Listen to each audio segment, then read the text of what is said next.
Hey everyone, welcome. I am going to teach you all how to make some brown stew pork. For those of you that don't like pork, we will have a chicken option as well that we're going to be preparing, but I will show you the step-by-step process. So the first thing that you want to do, I normally go out and I purchase this from Publix, and this is the pork shoulder country style. I kind of like the way it's country style rib, that's what it's called. But I like the way these are because it's actually very meaty, but it also have a portion of bone on it, which is I like. In Jamaican also, we kind of like a little bit of bone to kind of suck on a little bit. We kind of like that, so that's our preference. So I like to do that. So what I've already done, this is the second packet. I bought 2 of these just so we can have a lot. We have a lot of people that love to eat and want a little extra for tomorrow. So I'm about to use 2 in this for this video. One I've already went ahead and cut it. As you can see, I've already chopped this portion up, so it looks really good. Don't mind the storm. It's a thunderstorm outside, so you're gonna hear a little bit of thunder here and there. I'm gonna show you how to chop up one of the beef rib bone. The pork rib bone. I normally use a chopper. It makes it easy for me to actually cut through with no problems. So this is what I will do. Or you can call it a butcher knife if it's up to you, whichever you choose. Normally, you just go ahead and just give it a nice little whack, and it cuts right through the bone, right? Sometimes you might have to do it a couple times in order for it to be accomplished, but it will eventually get there. You can see, chop. And you want to kind of cut this into probably like 3 cubes. If it's a little hard, I have a small paring knife that I actually use as well to get that meat off the bone to make it a little bit accessible. So I would normally cut that into 3. And if there's one that doesn't really have the bone in it, all you have to do is just go ahead and just cut it to your liking in small cubes. I actually like the little bit of fat on the meat because it just helps to season the pot really good. When you season the pot, you want to kind of lay this down first, and it just helps to just add into that flavor and marbling of the meat. It's just delicious, right? So that's how I like it. All right, I'm gonna come back and show you when we're about to start seasoning and doing everything else. Okay, so I've just went ahead and finished. I went ahead and finished chopping up the rest of the pork that I have. As you can see, it's a lot more, and I'm going to wash the meat. So I've seen on YouTube videos a lot of people kind of using soap for washing meat. That's not what we're gonna do. We're not gonna do that, all right? We're gonna take some lemon, and the lemon will help to clean the meat properly. If you have vinegar, you can use your vinegar as well. But we're just gonna squeeze lemon juice on top of that meat, and whatever impurity that's in the meat, the lemon actually helps to get rid of most of that, right? And I'm gonna go ahead and take this to the sink and actually wash it. Here we are back. The meat is washed. They're both washed. So I have the pork on this side, and I have some chicken wings that are on this side that I'm going to actually be seasoning up. Then these are my seasonings that I'm going to be using today.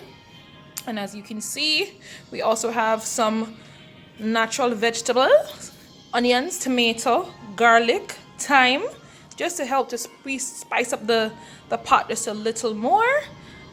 So yeah, follow me in this process. I'm almost to the point where we are almost finished. Go ahead and cut up the onion.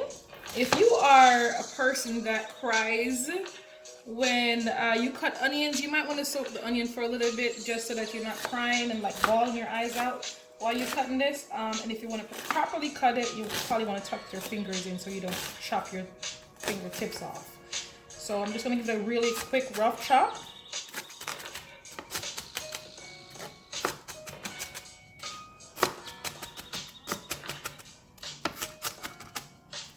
Right, that should be enough for that. And I'm gonna go ahead and cut the tomatoes.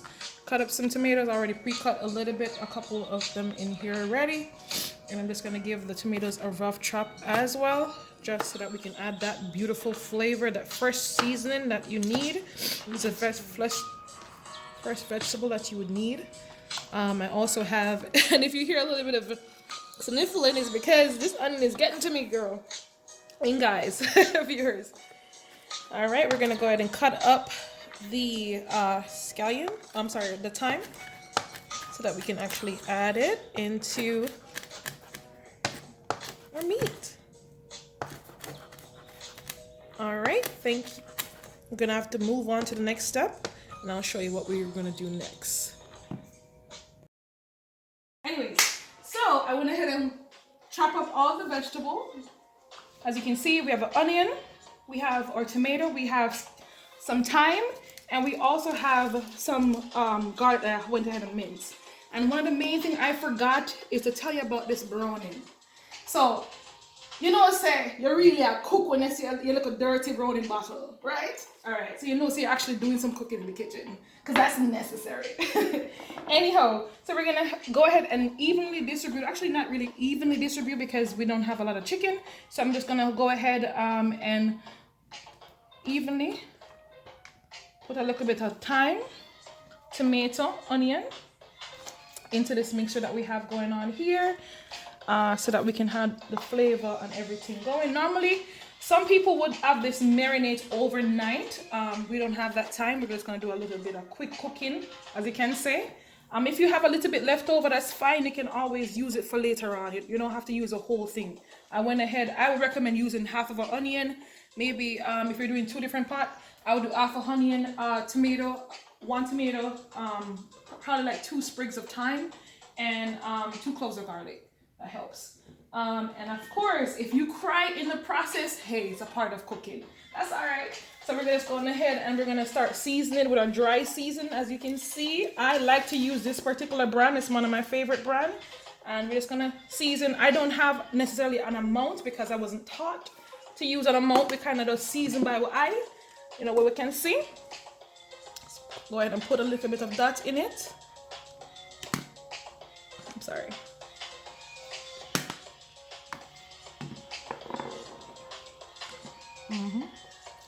All right, and then we're gonna put some browning. With the browning, you do want to be careful because what you don't want to do is put too much browning, because the browning will make it bitter. So you want to be careful. I'm gonna also use a little bit of a jerk season flavor in there, just so you can have just a little sprig of it. I kind of like my food to have a little bit of taste of, the Jamaican jerk seasoning and stuff. You don't have to put it in it, but for my brown stew, I actually like this a hint of jerk. You don't have to. Some people add different options, and I'll probably have a different, the normal way of cooking brown stew later on. Brown stew pork, but this is how I. What am I saying so far? The chicken is going to be very similar. I'm going to put a little bit of browning on it. That's probably going to be enough. I don't want to overpower the meat with the browning, so I'm just going to put it a little bit on it, just so it can add flavor. What browning, for those people that are watching that's not going to be Jamaican, it's probably going to be the majority of the viewers, the browning actually adds an extra layer of flavor and taste into it, that brings out it gives the chicken color, of course, but it also has some extra flavor that actually brings out a different flavor. I personally like to use Grace, because Grace is a really good brand, and it just tastes better when I prefer using Grace. You can use there's other brownings that are available in the Caribbean stores, but I just prefer to use it. A little bit of this again, and then I'm gonna put a dash of some Oxtail Seasoning. And again, not because the label says Oxtail Seasoning that you only have to use it on oxtail. You can actually use it on multiple food. You can use it on multiple meats if you choose. All right, so guys, we are back. Actually, not going. And what we're doing is mixing in all the season that we just put in, right? We put on the dry season and the vegetables. So as you can see, it is properly mixed in properly, and you can obviously see what the browning does. It adds that extra looking color, the brown color, that will make it. Reason why they call it brown stew, right? Give it a brown, nice look to the meat. Here's a chicken. The chicken also have the brown browning on it. You can also see the flavor, all of the season that we have, the fresh vegetable and the dry season that we already put in here. I went ahead and added a little bit more seasoning just to taste, so that's how we pretty much like it. So we're gonna add, you will add season based on what your preference is. So if you like a little bit more flavor, a little more spice, you can add it. I love peppers. You can add your pepper or whatever you choose to add. The jerk season that I use is gonna give me that peppery, spicy taste that I actually like to have when I'm cooking brown stew as well. All right, and the next step you will see is actually going into the pot. So we wanna make sure that the pot is hot before you put the meat in it, because if it's not hot, you're not going to really get the sizzle that you want. You're not going to actually have it simmer in the way that you actually want it to. All right, guys, so we want to make sure that the pot is hot before you actually add the meat into it. You don't want the oil to be burning. You just want it to have that good just pretty much heated properly. I'm going to go ahead and add. You see how you get that sizzle? You're going to actually, this is process is called browning the meat.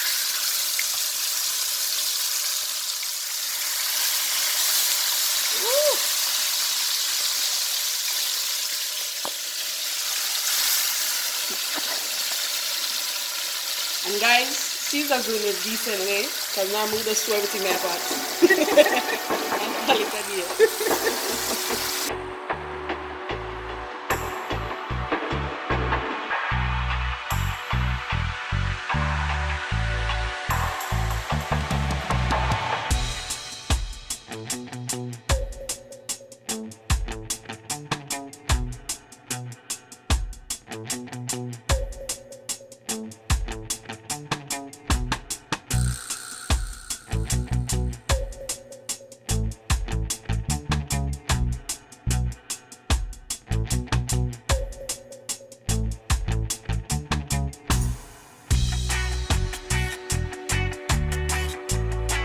So with our brown stew pork and slash brown stew chicken, we're gonna actually have we're making boiled dumplings. So what my father is doing right now, he's mixing up the flour. He just had a little bit of salt to flavor, and he's mixing it up right now, and he's going to add water to it to get the consistency that you want. And the idea of making flour, what we call in Jamaica, is to make sure that you have the right consistency of water and flour to actually get it to where you want it to be. Sometimes you can easily spoil the flour or pretty much make the flour very loose where it cannot actually form into a dumpling if you actually had way too much water. So what you want to do is slowly gauge the amount of water that you're adding to the flour, and slowly go ahead and mix it until you get it to the consistency of what it's supposed to be. So we will show you once we've gotten the consistency that we need it to be. All right, you can see it's starting to bubble just a little bit. As you can see, it's a bubble that's just like what we want. It's bubbling. Ooh, it's starting to smell really good in this house. Oh my God. Yes, Lord. This is really good. Continue to allow everything, the meat and the season, to slowly cook. And then we will get it to a point. Once we've gotten it to the point where we need it to be, we're going to add some lukewarm water, because the warm water actually allows the meat to cook faster. Just like the tomato and the onion, it actually allows it to just kind of tenderize the meat a bit. We also have our flour that is almost done, as you can see right here. All right, so we have the flour almost to the consistency that we want it, or we call dough. I'm sorry. In America, you call this dough. We have it to the consistency of where we want it to be. He still has a little bit more kneading to go, so he's going to continue to knead it until it gets to a place where it's smooth. So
So guys, the pot is ready and it's boiling. So we're going ahead and adding the dumpling to the pot that is boiling. Yay! I'm excited about that because dumpling, as most yardie will know, most people kind of love a look of good dumpling and banana, what we call food, right? We really like that and enjoy it. We don't have the yam right now, so we're not putting the yam, but we're going to definitely add some bananas in it.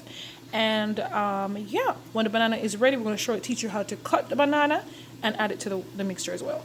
So we're going to pause that and we'll come back.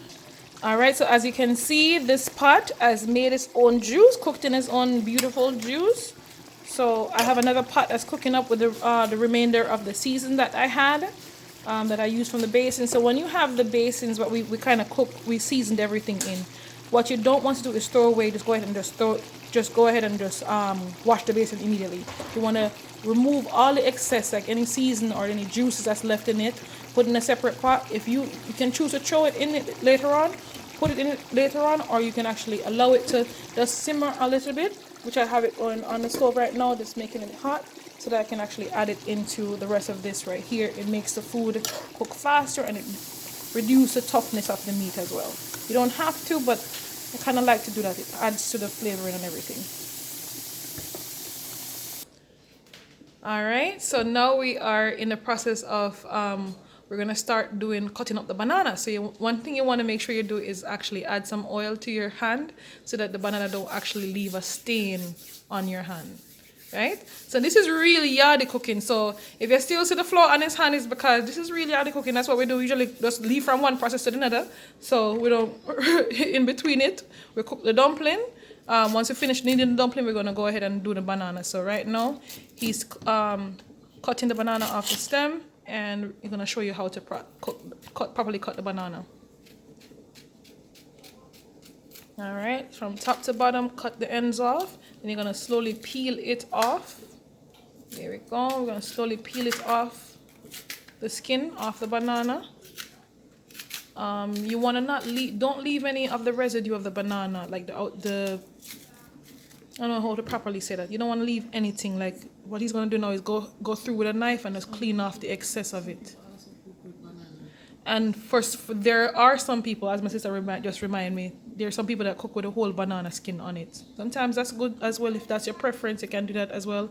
There's a lot of nourishment that's in the banana, the green banana, that health benefits. That is actually really good for you. So you can do that if you choose to. All right, guys, so we are almost to the end of making this beautiful dish. I'm excited to show y'all the finished result. Right now it's just on the process. It's going to take about 30 minutes of actually cooking. And what you want to make sure of is that the water is properly cooked, the meat is properly cooked down in its juices. So once the water reaches to a point where it's looks like a gravy consistency, that's where we want to keep it, but I'll come back and show you at that precise moment. As you can see, the banana and the flour has been added, and it's still boiling. It's a bubble still.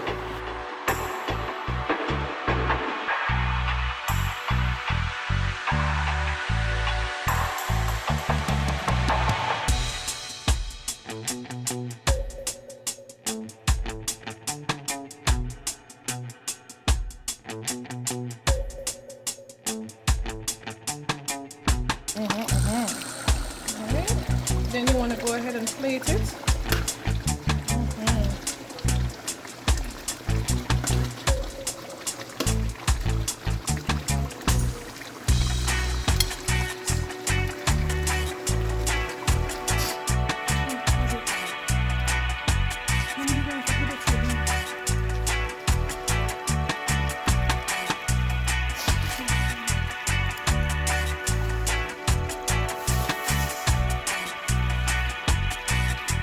Thank y'all so much. Look guys, God and God up above, who has come for the thrones, loves